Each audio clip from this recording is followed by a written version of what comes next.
স্বাগত ডিবিসি সংবাদে। আপনাদের সাথে আছি ইশরাত জাহান। শুরুতেই জানাবো মার্কেন্টাইল ব্যাংক সংবাদ শিরোনাম। কোটার বিষয় সরকারের নীতি নির্ধারণী সিদ্ধান্ত, পরামর্শ বা নির্দেশনা দিতে পারে না আদালত। আপিল শুনানিতে অ্যাটর্নি জেনারেল। বেলা ৩টা পর্যন্ত কারফিউ বলবৎ, ২ ঘন্টা শিথিলের পর আবার চলবে। রেহাই পাবে না হামলাকারীদের কেউই, স্বরাষ্ট্রমন্ত্রীর হুঁশিয়ারি। কারফিউ অমান্য করলে ১ বছরের কারাদণ্ড। সশস্ত্র বাহিনী মোতায়েনে ঢাকা সহ সারা দেশের পরিস্থিতি শান্ত। নির্বাহী আদেশে আজ ও কাল সাধারণ ছুটি।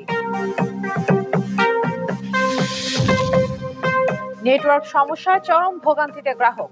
প্রিপেইড মিটার রিচার্জ করতে না পারায় অনেকের বিদ্যুৎ সংযোগ বিচ্ছিন্ন। জরুরি সেবা না পাওয়ার অভিযোগ।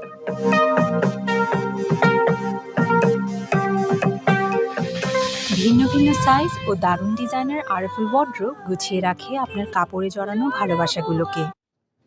দেখছিলেন মার্কেন্টাইল ব্যাংক সংবাদ শিরোনাম, এবার খবরের বিস্তারিত।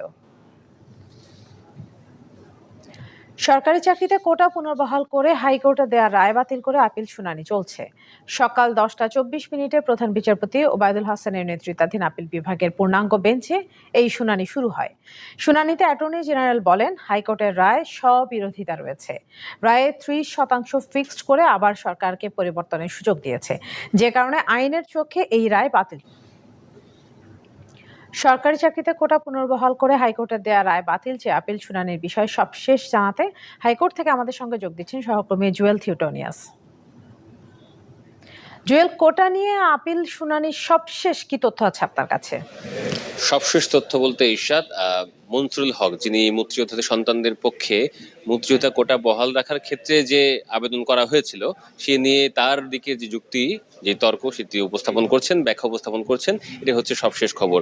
আর আপনি যে আইনজীবীর কথাগুলো বলেছিলেন, জেরাই খান পান্না, তানিয়া আমির, তারপর ব্যারিস্টার সারা হোসেন, এদের মধ্যে 2জন, তানিয়া আমির বাদে বাকি 2জন কিন্তু ক্ষুদ্র নৃগোষ্ঠী কোটা বহাল রাখার ক্ষেত্রে যে 5% কোটা ছিল আগে, এটি বহাল রাখার ক্ষেত্রে বা পুনর্বহালের ক্ষেত্রে যে আবেদন করা হয়েছে ক্ষুদ্র নৃগোষ্ঠীর পক্ষ থেকে, তাদের পক্ষে কিন্তু তারা যুক্তিতর্ক উপস্থাপন করছেন।